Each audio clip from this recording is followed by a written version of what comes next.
Hi అండి, welcome to Jyothi creations. అమ్మవారికి చీర కట్టడానికి చాలామంది అమ్మో ఎంత లేట్ అవుద్దో ఏంటని భయపడుతున్నారా? చూడండి, మేమైతే సింపుల్గా ఈరోజు ఎలా కట్టాలి ఏంటనేది చూపించబోతున్నాం. ఫోల్డింగ్లో ఉన్న చీర అండి. ఇలా కట్టడానికి మనకి బట్టలకు పెట్టుకునే క్లిప్పులు పిన్నిస్లు ఉంటే చాలండి. ఎందుకంటే మనం కుచ్చులు పెట్టేటప్పుడు వీటి అవసరం ఉంటుంది కాబట్టి ఇవైతే రెడీగా పెట్టుకోండి. అమ్మవారికి చీర కట్టాలనుకునే వాళ్ళు ఇలా పెద్ద బార్డర్ ఉన్న చీర తీసుకుంటే చాలా బాగా కనిపిస్తుందండి. ఇప్పుడు దీన్ని ఫోల్డ్ చేయాలి, ఫోల్డ్ చేయాలి. చూసారా, ఫోల్డ్ చేసేసాము. ఇలా చేయితో పెద్ద పెద్ద కుచ్చులు తీసుకుంటూ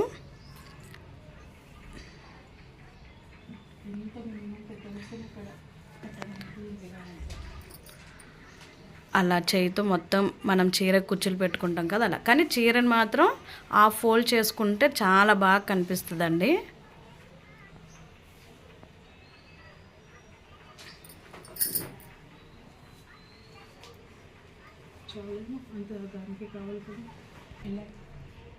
ఇలా కుర్చీలన్నీ పెట్టేసాం కదా. ఇప్పుడు స్టార్టింగ్లో ఏవైతే పెట్టామో అది కొంచెం ఇంత వదిలేవాళ్ళండి. ఎందుకంటే ఇలా చుట్టూ తిప్పడం కోసం కావాలి.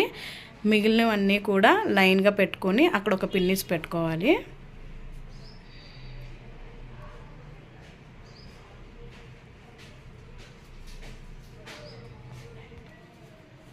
అమ్మవారిని కూర్చోబెట్టడానికి అంటే ఇలాంటి 2 బిందెలు తీసుకోవాలండి.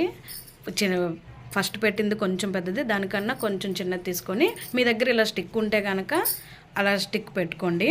ఇదిగోండి, ఇప్పుడు మనం కుర్చీలు పెట్టేసాం కదా, మనం కొంచెం ముందుకి కొన్ని కుర్చీలు వదిలేసాం కదా, అదిని ఇలా చుట్టూ తిప్పుకుంటూ వచ్చేవాలి. ఇదిగోండి, ఇలాగా ఇలా కుర్చీలను పెట్టేసుకుని ఒక తాడు తీసుకొని మొత్తానికి అలా గట్టిగా కింద నుంచి కట్టేయాలి. మనమైతే కుర్చీలు పెట్టేసుకొని దీనికి ఒక థ్రెడ్ తీసుకొని కట్టేసాము. ఇప్పుడు ఇక్కడ ఉంది కదా, వీటికి చిన్న చిన్న ఫోల్డింగ్ చేసుకుంటూ సేమ్ మనం పళ్ళు పెట్టుకుంటాం కదా కుచ్చుళ్ళు, అలా దీనికి పెట్టుకోవాలి. ఇలాగా పెట్టుకోవాలి చిన్న చిన్న కుచ్చులు. మేమైతే 6 పెట్టామండి, 6 కుచ్చులు. ఇలా పెట్టుకొని నీట్గా కింద వరకు పెట్టుకొని అక్కడ మనం ఒక చిన్న పిన్నిస్ పెట్టేసుకుంటే సరిపోద్ది. ఇలా కుచ్చులు పెట్టేసుకున్నాం. ఇప్పుడు ఇది కూడా అయిపోయింది కదండి. ఇప్పుడు చూడండి, ఇలా మనం శారీ ఎలా తిప్పుతాం అలా తిప్పుకుంటూ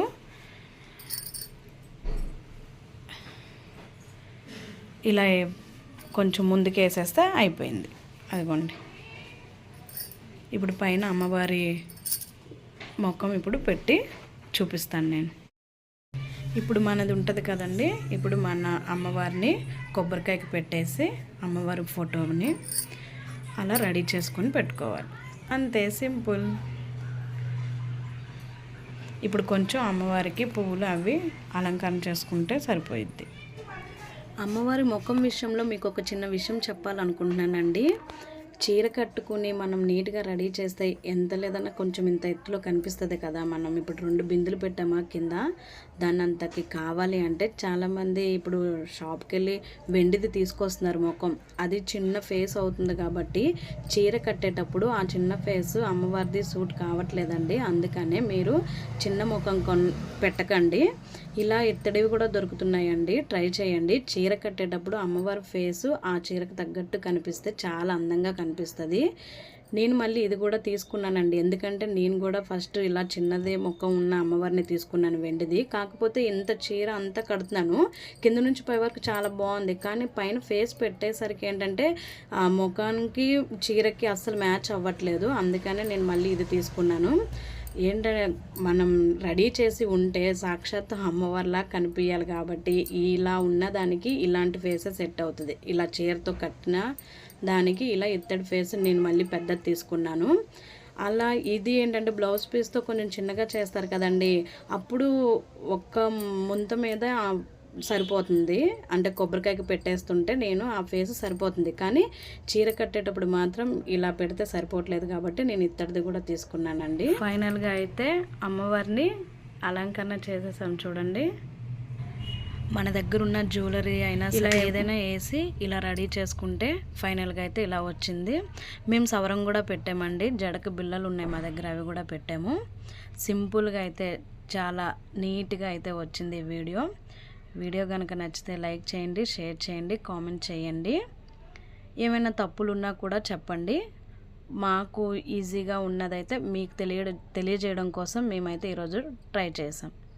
చూసారు కదా, పువ్వులు ఉన్నాయి కూడా నీట్గా పెట్టుకుంటే బాగుంటుంది. Thank you for watching.